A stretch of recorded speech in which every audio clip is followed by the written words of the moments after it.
Hey, yeah, welcome back. Delighted you could all join us here today. It's pretty exciting. I think the group as a whole is looking forward to getting back into this, getting the season kicked off again, and obviously kicking it off the way we want to, which is in Champions Cup with the opportunity to test ourselves against the very best in North America. So it's been a hugely positive off-season, I would say, from our perspective. And I know walking out of the locker room there, you got a bunch of guys that are champing at the bit and ready to go. So yeah, exciting times ahead, and delighted to be with you all today.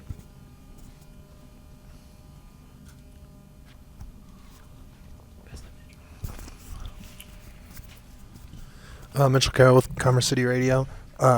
Poor you, busy early, like right before Thanksgiving. Flurry of moves, busy late. You've mentioned before how sometimes it could be tough to integrate these guys that come in late in the window like that and kind of miss preseason. But you had, between Teddy and Josh and some of these late arrivals, is there any concern about getting them up to speed with two competitions right off the bat like this? I would say, first of all, we announced early and announced late. I think we were pretty busy throughout, thankfully. Yeah, you're right. That can often be a concern, and I think it's kind of more a concern when you're bringing players in from outside the league. You're bringing guys in that aren't used to the rigors of MLS and the differences, I guess, that we face here compared to what you see in either South America or in particular in Europe. I think it's a little bit easier when you integrate players that have been in the league for quite some time, especially two players like Teddy and Josh. Young players who I think have broken out already, but are on the cusp maybe of achieving something even better. And two players who I know are incredibly excited to be here. So I think as a whole, we wanted to make sure that we were bringing in the right players. I think that's something that you've obviously heard me say over and over again. When you get to the level that we feel like we're at right now, it's not just a case of bringing in anybody or of just filling out the numbers. We have to be very precise and very specific with the type of player and, again, the type of person and the character that we're bringing in. So we needed to take our time. There were key positions that we needed to fill coming out of last year. So we were targeting very specific type of players to fill those. And we weren't going to do something that didn't meet the criteria that we had in mind. That was really the most important thing for us. So, yes, Josh has come in, obviously the day before today was his first training session with the group, but he's somebody who we know fits with our game model. He's somebody that I think everybody has seen over the last 4 or 5 years, the talent he's got and what he's been able to do at Seattle, in a very successful team there in Seattle as well, a very demanding environment. And that's exactly what we're expecting of him here, is to come in and kind of provide the defensive side, I guess the defensive stability in that midfield group. We have a lot of talented players in there, a lot of competition for those starting spots, and I think he adds to that. Ted's going to be a little bit longer, obviously coming off the injury, but I think when he was really at his best 2 seasons ago, I think we saw what a young, dynamic, creative player he can be, threatening the depth in behind, being able to play inside in the pockets as well. So 2 really good guys, 2 young players, 2 athletic players, that very much fit the profile of what we're looking to do. And I think good additions after we were able to do a little bit of work earlier on in the off-season, as you said, with Ian Murphy and Cheeto coming in from Cincy. So overall, we're very pleased with the off-season. We were pleased with last season. Didn't end anywhere near the way we wanted it to, but we knew we had a good core, so we needed continuity from that perspective. But vital that we brought in reinforcements in the right areas, and I think that's what we've done.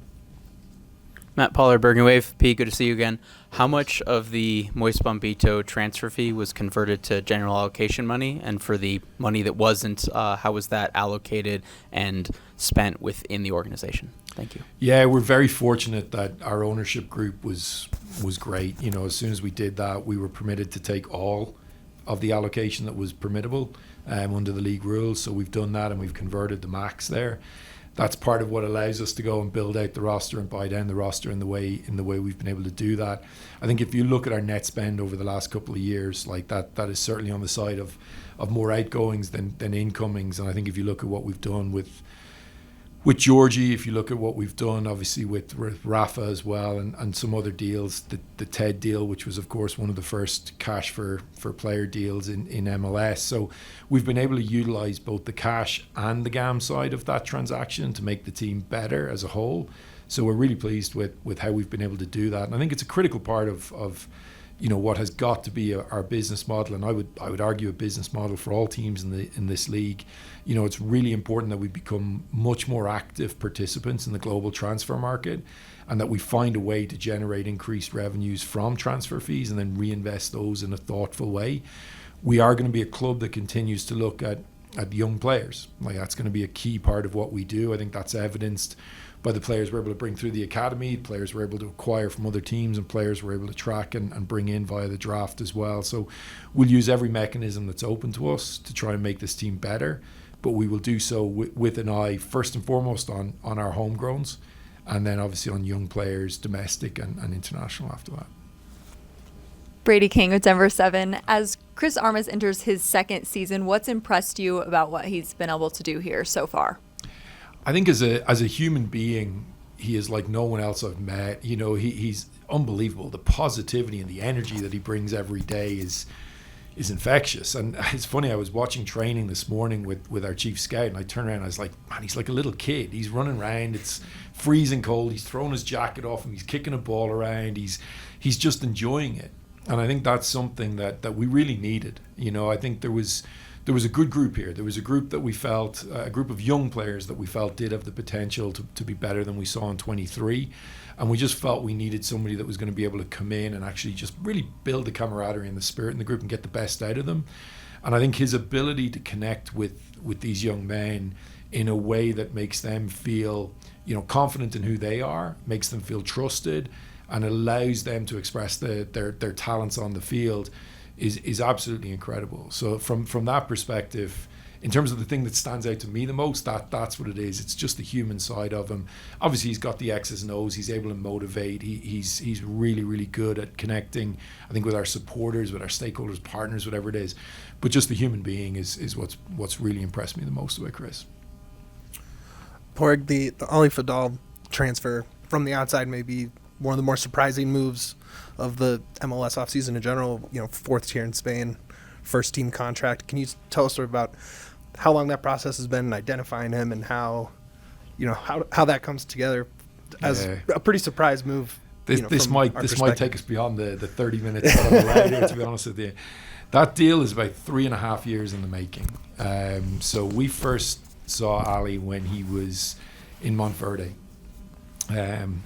We tracked him extensively then. I remember Fran, Robin, and I all being on calls with him at the time, and we felt we were very close to bringing him in. We even, and some people may recall this, but we even did a trade to get up to the top of the waiver draft, because he was going to have to come into the league at that point in time via waivers as his entry point into the league. So we felt like we were in a very strong position to sign him right as he turned 18. And unfortunately that deal didn't go through at that time for various different reasons. So he went to Valencia, where we continued to track him, and his progress there, I think, was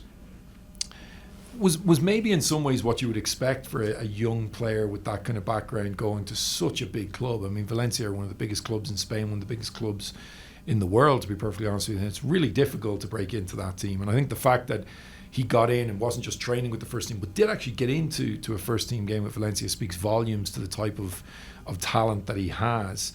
So I think what ultimately happened was we stayed in touch with him, and then were alerted to the fact that Valencia were maybe open to allowing him to move, albeit with a sell on, a buyback, and all these other things, because I think they too shared and understood his talent and his potential. But as soon as he became available, it was something we wanted to do. I mean, as I said, when you track a player for that long, when you know their character, you know the type of human being they are, you've spent time with them, talking to them, it was important for us again to show him that just because we have an interest in you at one point in time in your life doesn't mean we're just going to forget about you when you go a different direction. So when the opportunity arose, we were pretty quick to jump on it. I think first team deals vary greatly in this league, I would say. So I don't really get too hung up on that. Again, like with the emergence of the second team here, one of the things I love about the structure now is our ability to build out depth charts that flow right the way down, to be honest, into the U18s and even into the U16s. And I think the new structure that we have at the club with Fran, Brian Crookham and Chris Cartledge gives us a really, really strong group of guys who can understand that depth and understand the progression that's needed across the board for each of these players. So yeah, when Ali became available, it was a no-brainer for us. We wanted to bring him in. He's got, high potential, super talented player. The deal made a lot of sense for us. Obviously, he was allowed to move for free, albeit with Valencia keeping an interest in the player going forward. So yeah, I mean, it'll be interesting to see his progress. I think he's going to spend some time with the second team and get minutes there, but train with the first team. And again, it's one of the great things about a meritocracy here. You will earn your spot, and Chris will play the players that deserve to be played, and that can put us in the best position to win games on a Saturday night. Hi, Rodrigo Camacho, Univision. Now that you were talking about Chris previously, how different is the approach for this season compared maybe to last season, now that you guys have clearly maybe established a style of play? Now you're playing the Concacaf Champions Cup. So in terms of maybe expectations, how different are they in terms of what you guys had last season? Yeah, we're hungry for more, to be honest with you. I think we were obviously pleased with the way the season went as a whole last year. I think, we set out with some really clear goals. We needed to get back into the playoffs. That was critical. And we needed to regain the Rocky Mountain Cup. They were two very important things for us, and we were able to achieve both. But, we're very clear in what our ultimate aims are and our ultimate ambitions are, and we fell short of that, in terms of not progressing in the playoffs and ultimately not lifting MLS Cup, right? Anytime you don't do that, you're going to be a little bit disappointed. But I think coming into this year, we understood that we had taken big steps last year. You talked about the game model. I think you're absolutely right. I think we were able to get back on track there, back into a game model that we had a number of years ago when we had success. We were able to showcase that against the very best teams on the continent, we can live with those teams. You do not play 4 Mexican teams and beat them and go through in Leagues Cup the way we did without having a very talented group of players in that locker room that have a resiliency to match the talent on the field.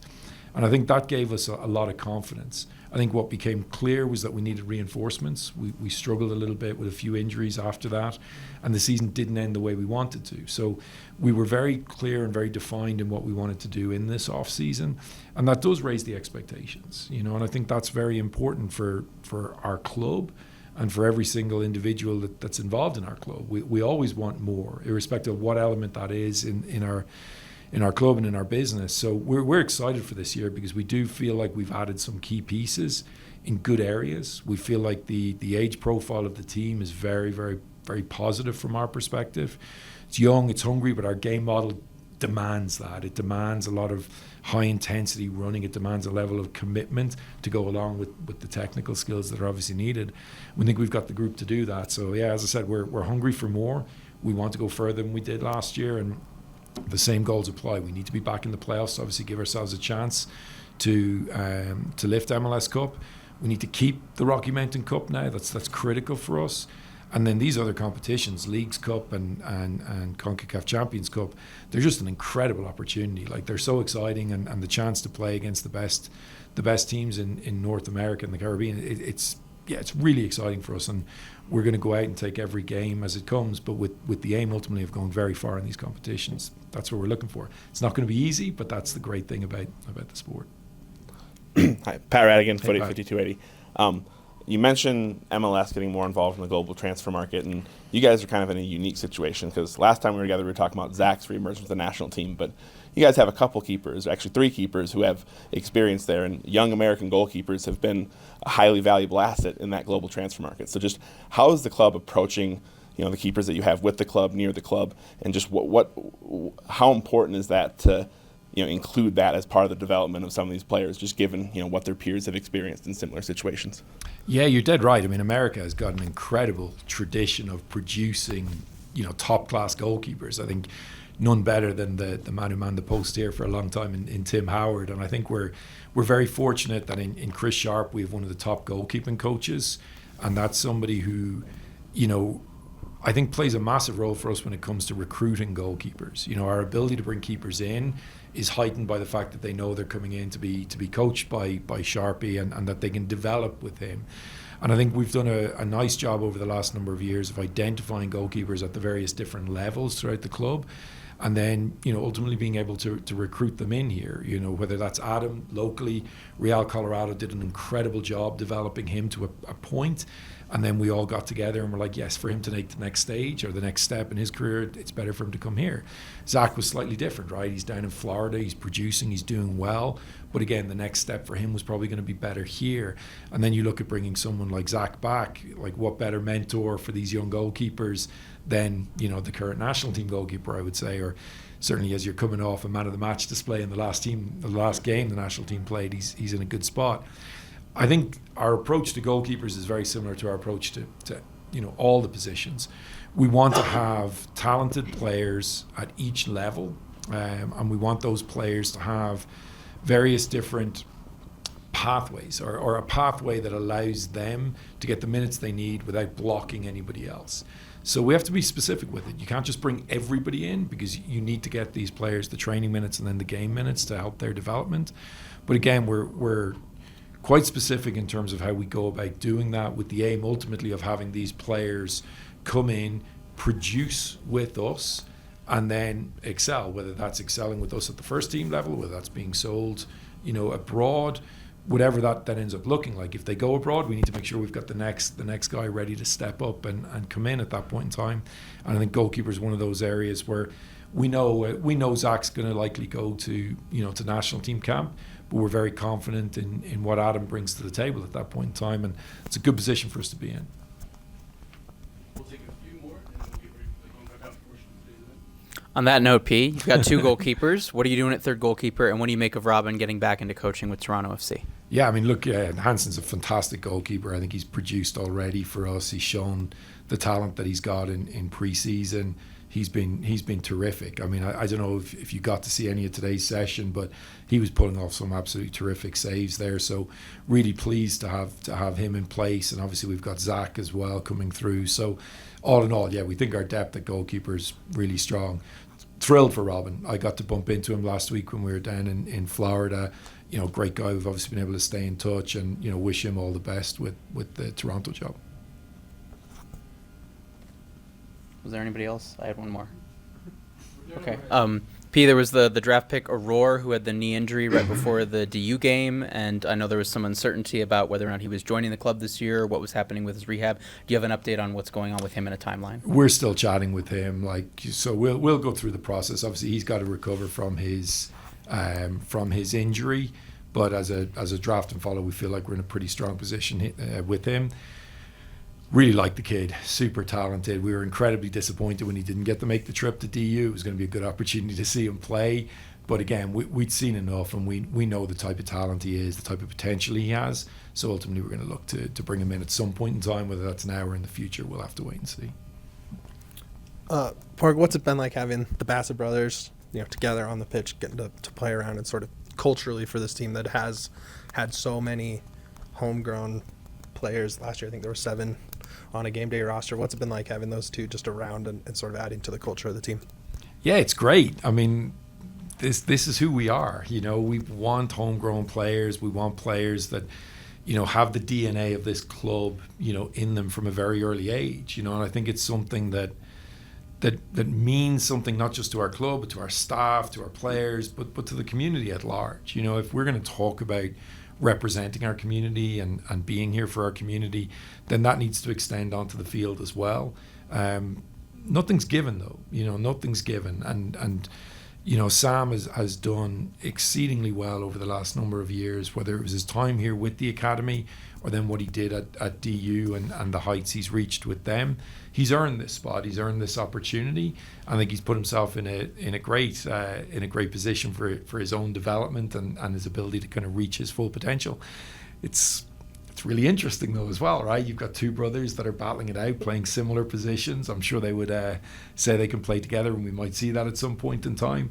But again, it's exactly what I want in my position, is just really talented, young, hungry players coming through and adding to the competition for spots within the roster. So, yeah, having Sam come up has been, it's been great, I think, from a club perspective. I think it's been good for their family as well. But ultimately, it's what we want to be about here. We want these young, hungry players and primarily, or preferably players that are coming from Colorado. That means a lot to us.